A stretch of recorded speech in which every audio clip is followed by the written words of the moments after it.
Morning, everybody. Good to be with you.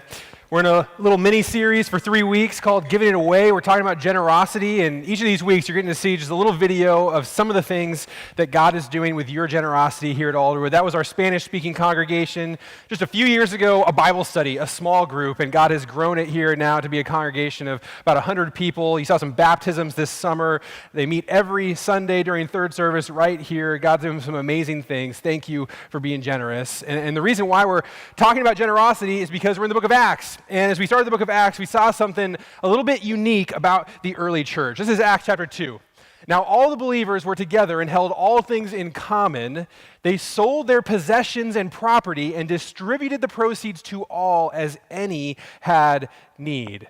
As we read chapter 2, we realized this is weird. People don't do this. People don't just sell their possessions and give it away to other people, and yet this is happening as people encounter Jesus and they come in the church. They become people who give it away. And so the question we've been asking in this mini-series is, why? Why is it that in knowing Jesus, that understanding what he's done for you affects your finances? Why does it change how you handle money? And to answer that question, we have been looking at what Jesus says about money in the Gospel of Luke. Luke wrote the book of Acts, so we're going back to his first volume to see what he tells us about Jesus and Jesus' view of money that can help us understand why it affects our money today if we know Jesus. And so this morning, we're going to talk about what it means to be rich. So we're going to hear from Jesus on that in just a second, but I actually want to hear from you first. So we're going to collectively talk a little bit about what it means to be rich this morning. So I want you to take out your cell phones and go to a browser. And some of you are rolling your eyes because you don't like it when we do this, but it's so fun. You guys, come on. Be good sports. Open up a browser, go to menti.com or scan that QR code, menti.com. You can put in this number, 1316-9177, and you're going to be asked a very simple question.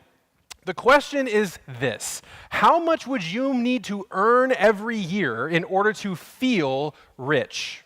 So how much money would have to be coming in every year for you to feel like you're rich? And there's this little sliding scale here. All the way to the left is $10,000 a year. All the way to the right is $600,000 a year.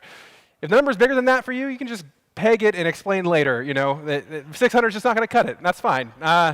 So how much money would you need to earn every year to feel rich? The results are starting to come in, and it's giving us the average of what everyone's saying. So we're hovering right now, 350,000-ish. It's coming down a little bit. The people who wanted more were really fast. Now the lower people are coming in. The 330, I don't know, yeah, something like that. So collectively, on average, we're all saying, man, if we had $330,000, $316,000 a year, we would feel rich. And I'm with you. I would feel rich too if I had that much money coming in. And so here's the deal. We have our own life, our own world, our own context that we think about this kind of question with, and we can go back to our slides here. I want you to accept that. I want you to realize that we have our own context for riches, for wealth, for what poverty means, for what normal is. And now I want you to set it aside. And I want you to realize that our context and Jesus' context are not the same. Right? Jesus is speaking to an audience that has no categories for the kind of wealth and riches that you and I think about. Whatever you associate with what it means to be rich, whether it's, you have a vacation home, you fly first class, you go on vacations, you have a yacht, whatever it is that in your mind you think about being rich, that was not on the minds of Jesus or anybody who's listening to him. He's in a very different world. So let's try as best we can to come as blank slates this morning to hear from Jesus on his own terms what it means to be rich. And here's what we're going to hear this morning. Last week, Jesus told us this. He said that you don't own your money. You might think you own it, but actually, you're just a manager of it. God owns everything, and we get to manage what's his for just a brief period of time. And this morning, what Jesus is going to tell us is that you don't own your money, but your money might own you. So he's going to talk about how money can do something to us. Wealth can do something to us. It can shape us. It can change our desires. It can change what we think about. It can change how we pursue our life. And if we're not careful, money can actually own us. And he's going to tell us a parable about a rich man to help us see that this morning. But first, this is how it gets set up. Jesus is out teaching. As he does, the crowds are following him. And we read this in verse 13. This is Luke chapter 12. Someone from the crowd said to him, "Teacher, tell my brother to divide the inheritance with me." So Jesus is out teaching, and maybe there's a lull, and nothing's going on. And somebody speaks up and says, Jesus, look, I need help. I've got a problem. Apparently, this man, his father had recently died, and to understand what's going on here, you have to understand a little bit about how inheritance worked in this time. When a father died, his possessions would go down to his sons. The daughters were expected to be married into other families. It was the responsibility of the sons to carry on the family lineage, and so all the money went to the sons. And if you were the firstborn son, it was a little bit different for you. Any firstborn sons in the audience this morning? Firstborn sons? You guys were born in the wrong era, because it was pretty sweet back then. If you were the firstborn son, you got a double portion of the inheritance. So if there's 5 sons, you divide up the inheritance 6 ways, give 2 portions to the eldest, and everybody else gets 1. And it also was the responsibility of the eldest son to divide the inheritance. So there's no probate court, there's no executor of the estate, there's none of that. The eldest son, it's his job to divvy everything up and be fair about how it's distributed. And apparently, this guy who's talking to Jesus, he feels like his older brother didn't do a very good job. He feels like he didn't get what was actually owed to him. He didn't get his fair share. So he tells Jesus, Jesus, I need your help. I need you to step in and you tell my brother to make it right. You tell him to do the right thing.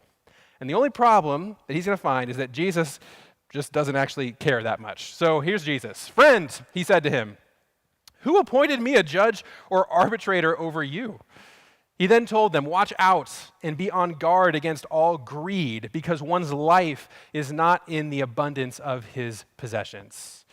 Jesus says, look, man, I don't have time for this. I've got my own thing going on. I'm not Judge Judy. Go fix your own problems, you know? But Jesus does see something he cares about. He sees something going on that he wants to draw everyone's attention to, that he wants to draw our attention to. He sees a heart condition. What does he say? Beware of greed. He gives a warning. Here's the warning.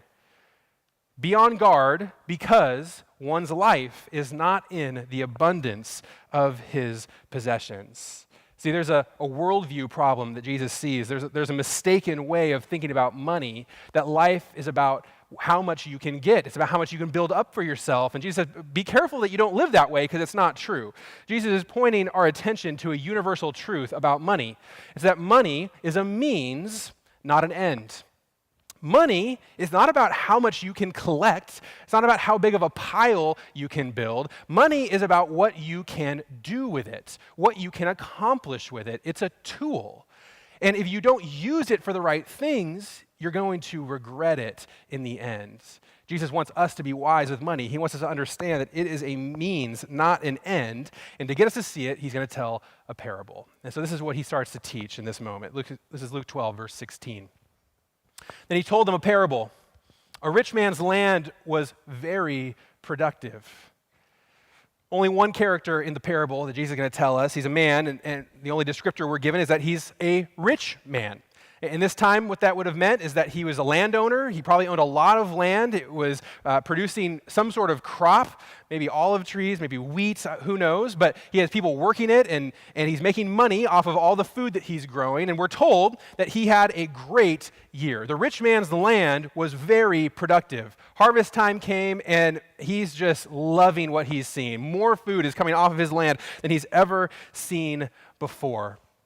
And this great year, it presents him with an opportunity, with even a dilemma, if you will, which is, what is he going to do with it? See, this is what he asked, verse 17. He thought to himself, what should I do since I don't have anywhere to store my crops?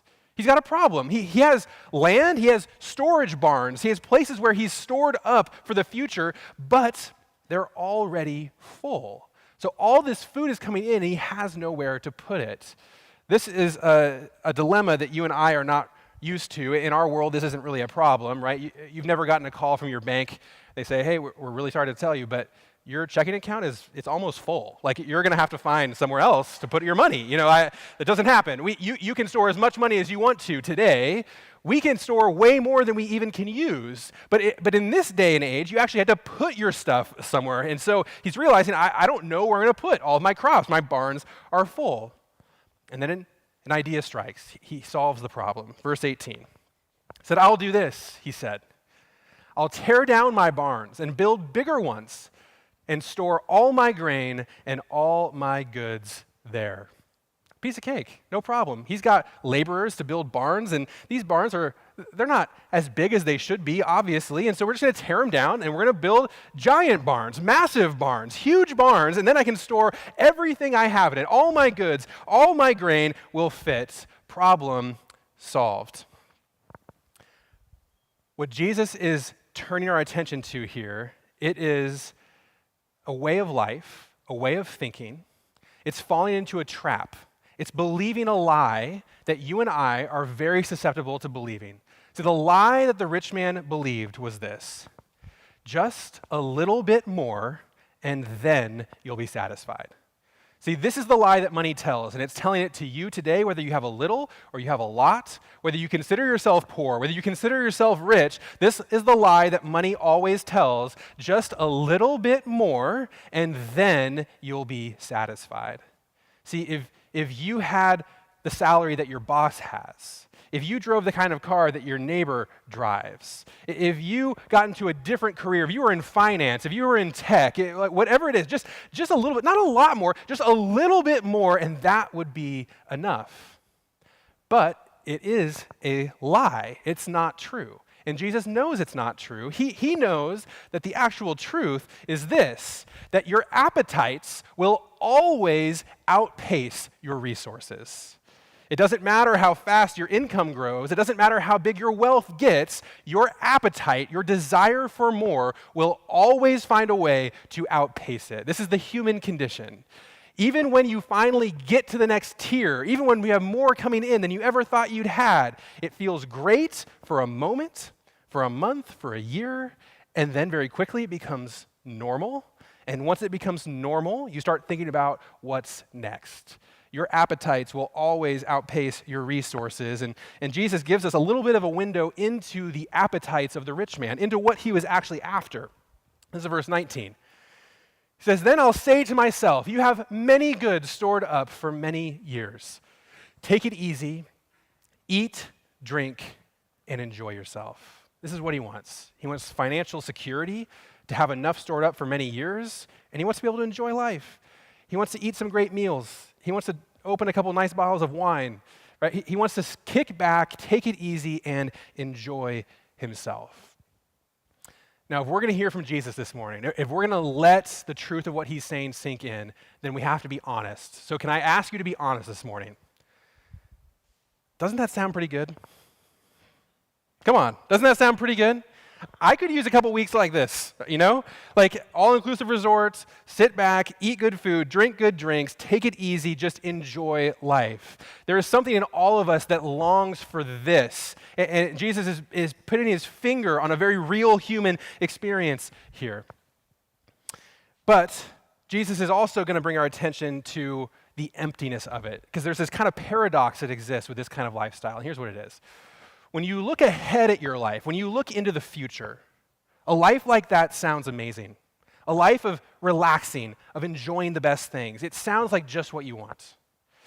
But when you look back on a life like that, if that's all you live for, it is deeply, deeply unsatisfying. As a pastor, I have the privilege of getting to officiate memorial services from time to time, and it's one of the things I've noticed that when you look back on a life, when you want to celebrate someone, it doesn't matter how much you enjoyed the things of this world. It doesn't matter how much money you had or what you spent it on. Nobody wants to talk about that kind of thing. We all want to leave a different kind of legacy than that. If you show up to my funeral one day, my memorial service, and people were saying, "Tell us about Wyatt. Tell us about his life." And you go, "Yeah, I remember Wyatt. Yeah, what was his life about? Wyatt, he ate, he drank, he was merry, then he died, and we're all here." I don't want that to be my story. I don't want that to be my legacy. Do you want that to be your legacy? When you're looking back on life, we all know that's not enough. And yet when we look forward, we think that's all I want. It's a paradox.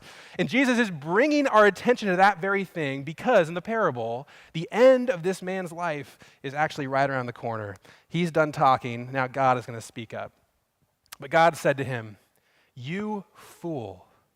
This very night, your life is demanded of you, and the things you have prepared, whose will they be?" The implication here is not yours. Your time is done. Everything you've stored up for yourself, You're not even going to get to enjoy it. Your legacy is going to be that you left behind a big pile of stuff for your kids to fight over. You know, if we're going to hear this parable, then I think we might have to think a little bit about who he's talking to. And so if this is the parable of the rich fool, I want to ask just two very simple questions with you this morning to understand what Jesus is saying. It's this: what makes the rich man rich? And what makes the rich man a fool? So the first question, what made the rich fool rich? Why is he understood as being rich in this parable? What does he have that gets him the title of being rich? This is why I asked you this morning to think about what it means to be rich, what it would take for you to feel rich. And so let's jump back into our context for a second, how we think about wealth. We live in the United States, and if you look at U.S. household income, you think about what's normal here, what's average, and maybe even just in your head, think, what would you guess the average yearly household income is in the United States? Well, recently it's about $105,000. $105,000 a year is the average household income. Now, that might feel a little bit high to you, it might feel low, I don't know. But one thing to understand about averages is they're not all that helpful all the time because the top end kind of skews it, you know? So like in the average is Jeff Bezos, who makes like $1 trillion every other second, you know? So that brings the average up. So the median is maybe more helpful. The median is 74,580. What the median means is if you take all the households in the United States, half of them make less than this number and half of them make more. So right in the middle experience in America is a household earning $74,580. Now, I don't know if you make less than that. I don't know if you make more. But I think you probably understand that in America, this is pretty normal. This is attainable. If you have two income earners making not that much money, $20 an hour, you can get here pretty quickly. This is a normal amount of money in the United States. And so when you thought about what it meant to be rich, my guess is that your number was higher than this. I mean, we know, right? Our average was $330,000-ish, and that makes sense. If the average is 100, if the median is 74, like 300, that's a lot in the United States. But I want us to take a step back and realize that our context is actually really weird, right? We live in a very unique time, in a unique place.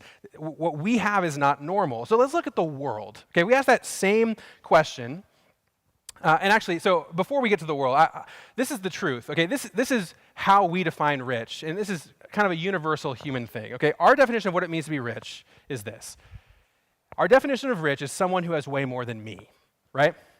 So wherever you fall on that income scale, whoever has a lot more than that, like that is how you define what it means to be rich. And so if you're below that median, like somebody over the median is rich. If you're above that median, like you're like, okay, I'm above the middle, but you know, there's still the 1%. There's the people who are making $500,000 a year and $600,000 a year and $700,000 a year. So that's how we define rich.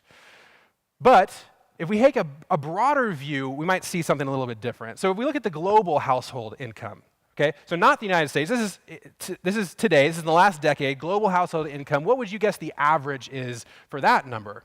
The average household income in the world right now. It's about $12,235. Once again, the average is being brought up by Jeff Bezos. And Jeff, if you're here, sorry, I'm kind of picking on you this morning. But the median, $9,733. Half the households in the world make less than $9,733 a year. Half make more. So if the human way of defining what it means to be rich is somebody who has way more than I have, think about how many people in the world think that you're rich, right? Half the world's households make less than this amount of money. And you might be saying, well, yeah, but they don't pay taxes like we pay, and our cost of living is so much higher, and that's certainly true. But I don't think that's the whole picture. And to get the whole picture, let's actually step back one step even further. Let's not just look at the world today. Let's think about what normal has been for human beings who have lived throughout history. Not just now, but into the past. I want to show you a graph. It's kind of an amazing thing. This is a graph that shows what percentage of the world lives in extreme poverty. So what that means, adjusted for inflation, extreme poverty means that you live on less than $2.15 a day. That might seem impossible to you, that anyone could live on that, but it's a very real thing. If you live on less than $2.15 a day, what that means is that you live on a dirt floor in a structure that you built out of trash that you found, probably. You probably live near a garbage dump that you sift through to find things to sell every day. You don't have running water. You don't have electricity. You cook your food over an open flame. You're burning maybe plastic that you found in the garbage dump. Maybe you're burning animal feces, something to cook your food on. This is your existence. And what this graph is showing, we're going to read it backwards. Over on the right here, this is 2015. And the green is people who don't live in extreme poverty, and the red is people who do. And it's a pretty amazing thing. Today, only about 10% of the world lives in extreme poverty, about 700 million people. And that's happening right now.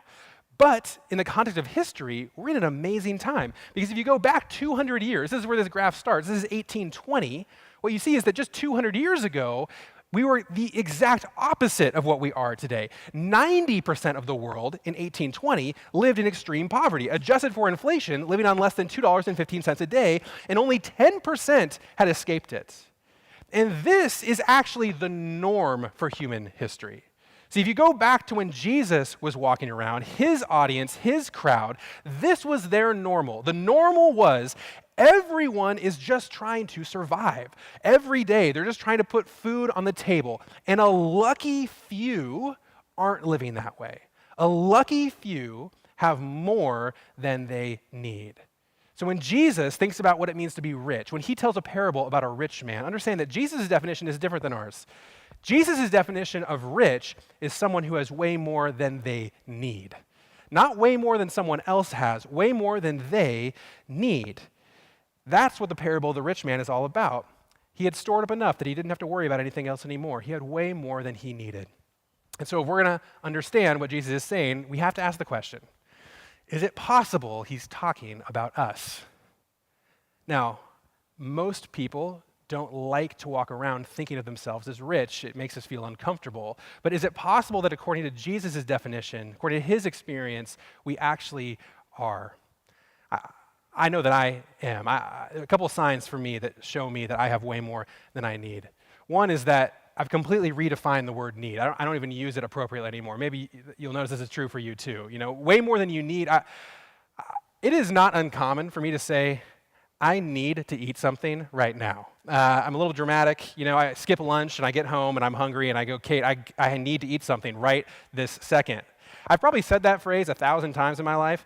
It has never been true. Not once. Never. I do not know what it means to need to eat food. Look at me, right? Like, is anyone afraid I'm going to blow away if the wind picks up? Like, I do not know what need is. Maybe you misuse that term as well. Or maybe you've had an experience like a couple others that I'll share with you. You ever gone to the grocery store and you've got the list of what you need and you're checking it off, but then you go down an aisle and you see something that's not on the list but that looks amazing and you get it, right? Like, so what might trap me is, fresh taquitos that aren't frozen, that are going to just be perfect in the air fryer, like one of those. So I grab it and I go home and it's refrigerated because it's fresh, and so I throw it in there and the week goes by and I forget about it. And like 3 weeks later, I'm rummaging through the fridge and I push things aside and I see the taquitos in the back and I go, I forgot I bought those. Perfect, this is exactly what I want to eat. And I grab it out and I look at it, expired, I had it for so long in my fridge, it went bad before I could even open it, so it goes straight into the trash. Have you ever had that experience? That's something that rich people do. I hate to break it to you. That's a sign of having more than you need. When you have so much food in your refrigerator, you can't even eat it all before it goes bad. Or how about this one? You get home from work, and you look at your front door, and there's a couple packages up there, and they have Amazon tape on them, And you go, weird, I don't think I ordered anything on Amazon. But you walk up to the door, and you look at it, and sure enough, it's got your name on it. Because you bought it 2 days ago, But for the life of you, you cannot remember what is in this box, right? Because buying something is so run-of-the-mill, it's so ordinary, it's not even worth remembering. You open it up like a surprise, like a gift to yourself from the past, Like, once again, I might submit to you, this is something that rich people do. When you have way more than what you need, this is what it tends to look like. So I know this is not all of our experience. But my guess is that it's many of us, if not most of us. Is it possible that when Jesus speaks to people who have way more than they need, that he's speaking to us? Here's the good news. The point of this parable is not that it's evil to be rich. It's not. That it's a huge problem to have way more than you need. What Jesus wants us to think about is what we're going to do with it. Remember, money is a means, not an end. And so if you are that, if you have more than you need, here's what I want you to understand. That when God gives you wealth, it comes with expectations. It comes with strings attached. When God gives you way more than you need, he gives it with expectations. This is what Jesus will say just a little bit later in this chapter. From everyone who has been given much, much will be required. And from the one who has been entrusted with much, even more will be expected. So if you have way more than you need, understand God's expecting something from you. What is it? So it brings us to our second question.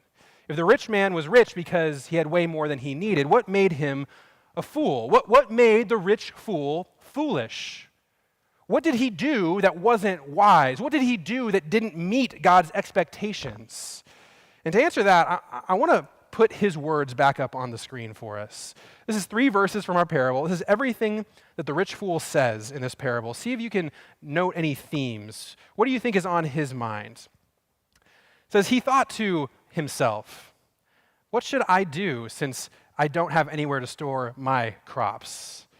I will do this, he said.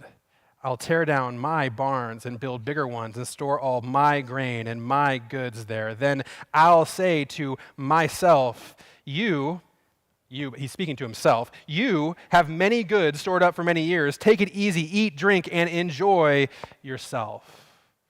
See, this is a man whose money owns him. Everything he thinks about, everything he dreams about, his hopes, all of it is about how he can spend on himself, store up for himself, take care of himself. This is what money will do to you if you aren't careful. And Jesus, he sums it up this way. He says, that's how it is with the one who stores up treasure for himself and is not rich towards God.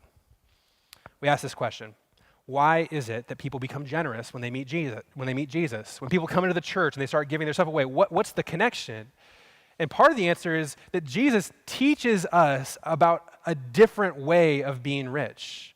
He teaches us about a different kind of wealth. See, we all know about one thing that money can do for you. It can make you rich here on earth. You can store up, you can buy for yourself, you can create security for your family and for your future. That's one thing you can do with money. But Jesus says, look, you're actually a fool if that's the only thing you do. And you don't do the other thing that money can do for you, which is make you rich towards God.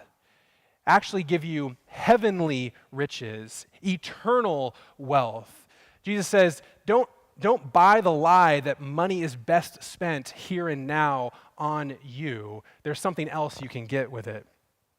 And so if that's what Jesus wants us to understand, that we can actually become rich towards God with our money and not just rich for ourselves, then how do we do that? And that's just what I want to think about with you a little bit as we close this morning. How can wealth make you rich towards God? What does Jesus have in mind? What should the rich man have done in order to not be foolish? And I'm going to share just 3 very simple principles about money from Jesus that if you want to become rich towards God, I think might be worth incorporating into your life. Here's 3 things that Jesus teaches us quickly. The first is this, to give out of gratitude. To be generous, to give things away, but to do it with a smile on your face, out of gratitude, to recognize that it is actually a joy to be able to give away, because when you do, you're doing it out of a response to what God has already given to you. This is what Paul says to us in 2 Corinthians chapter 9. Each person should do as he has decided in his heart, not reluctantly or out of compulsion, since God loves a cheerful giver. See, Jesus teaches us that everything we have is a gift from his Father.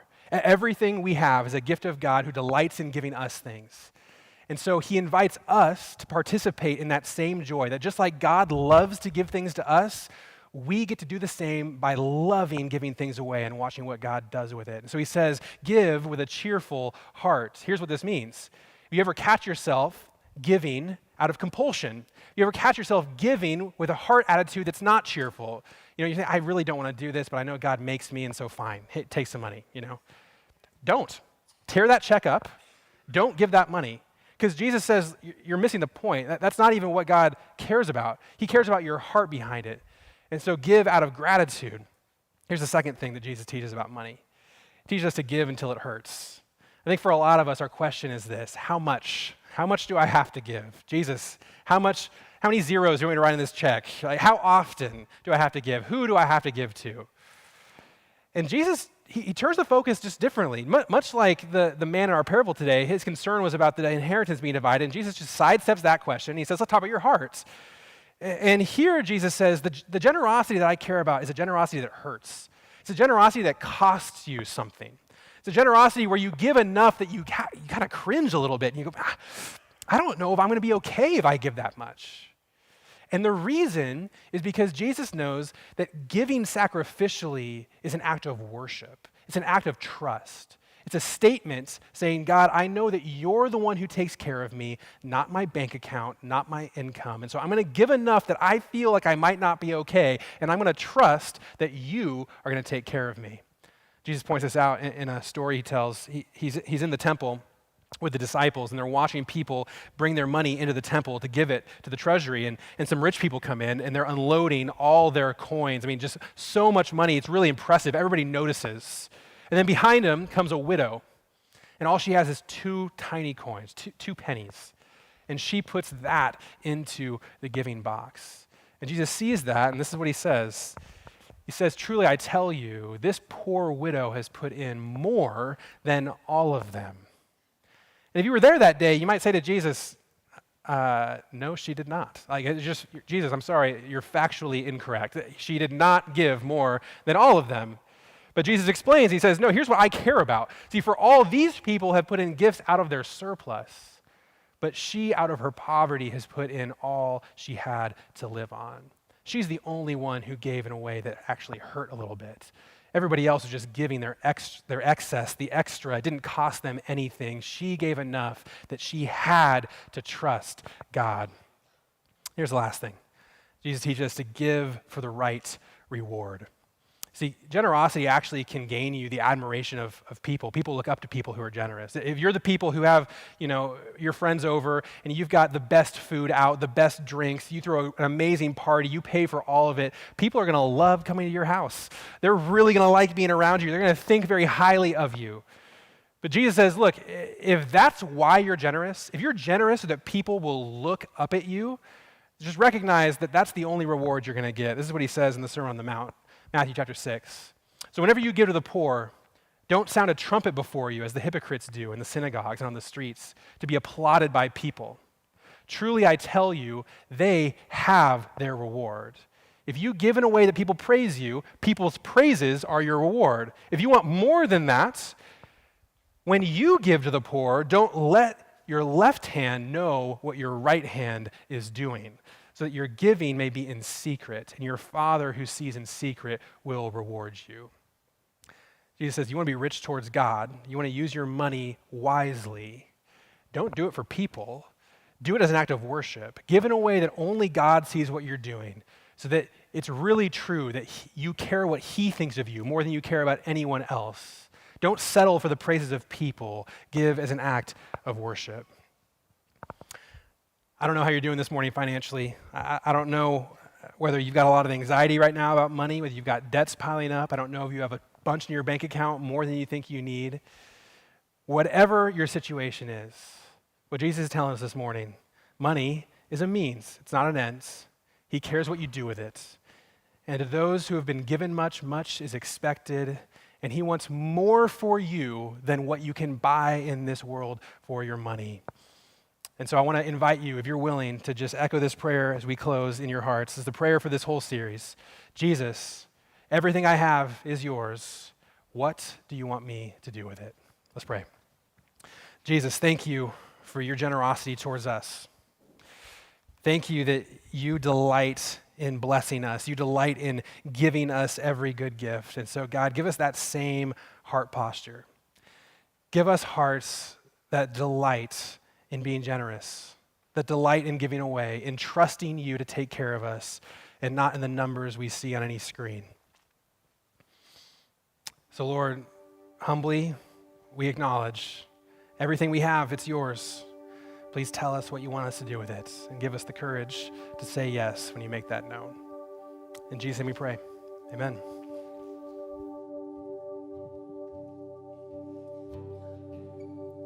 Can we stand and respond together?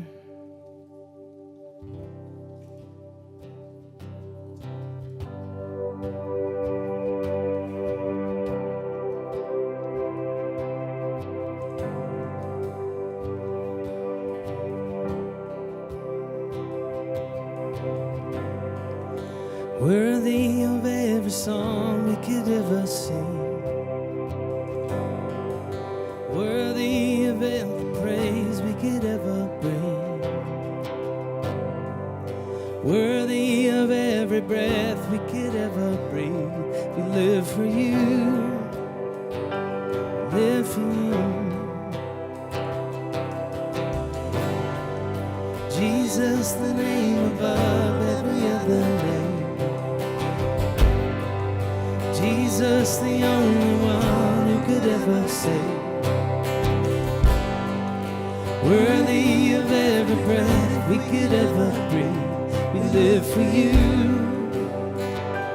live for you. Holy, there is no one like you. There is none beside you. Open up my eyes in wonder. Show me who you are and fill me with your heart and lead me in your love to those around me.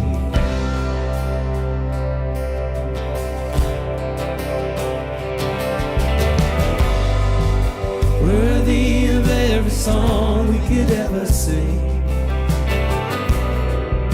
worthy of all the praise we could ever bring, worthy of every breath we could ever breathe. We live for you, we live for you. Jesus, the name above every other name. Jesus, the only one who could ever save. Worthy of every breath we could ever breathe. We live for you, we live for you.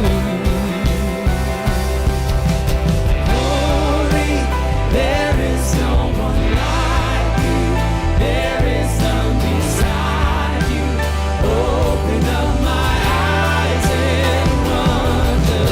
Show me who you are and fill me with your heart and lead me in your love to those around me. Holy, there is no one like you. There is none beside you. Open up my eyes in wonder. Show me who you are and fill me with your heart and lead me in your love to those around me.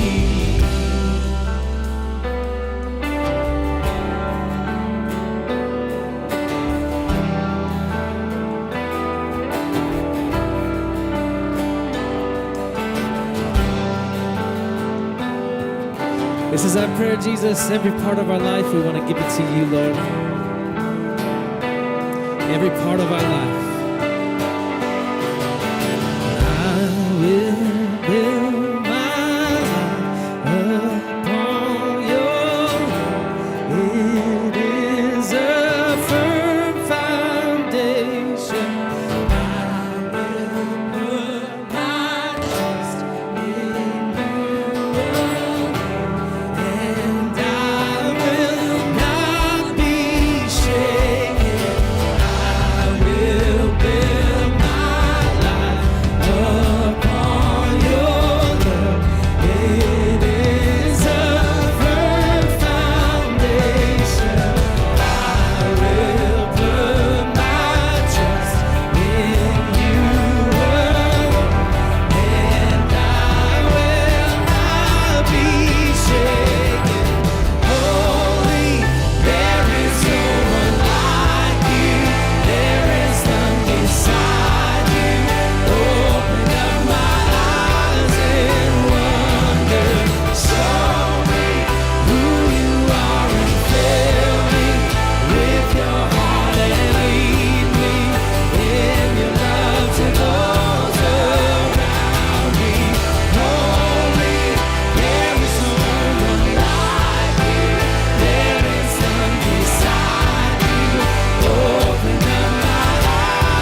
Amen. Before you head out, I just want to let you know about a couple things. You'll see some tables out in the lobby. We're doing a food drive this month for the Compassion Center to help some of our neighbors in need. Maybe you are one of those people who loses things in their fridge from time to time. There's a lot of families in our community that's not a problem. There's just not that much in their fridge. And maybe you can help them out this month by giving to the Compassion Center. Check out how you can get involved on the way out. And finally, Trunk and Treat at the end of the month. We're going to celebrate. We're going to invite our whole community here. A couple thousand people probably are going to show up. And this year we asked you to go all in on a couple relationships, to think of who God has put in your life who needs to know Jesus, and God's put you there for that reason. And maybe they have kids. Maybe this is a great thing to make a step of faith, to invite somebody to come to Trunk and Treat. We'd love for you to be here. We'd love for you to get involved. You go to alderwood.cc/trunk. We need people to serve. We need people to give candy. We need all that kind of stuff to pull this off, and we'd love for you to get involved with us. Alder, we love you. We're praying for you. Maybe you need some prayer this morning. A number of us will be right here in the family room. Would love to hear what's going on in your life and pray for you. I'm going to be up front. Would love to meet you if you're new. But until then, we'll see you soon. Have a great week. We love you, and see ya. Bye.